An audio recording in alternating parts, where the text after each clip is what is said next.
Shri Joseph Vijayakumar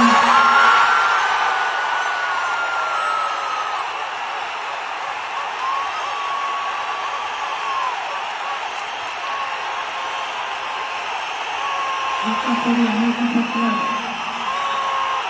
இந்திய அரசியல் அமைப்பினால்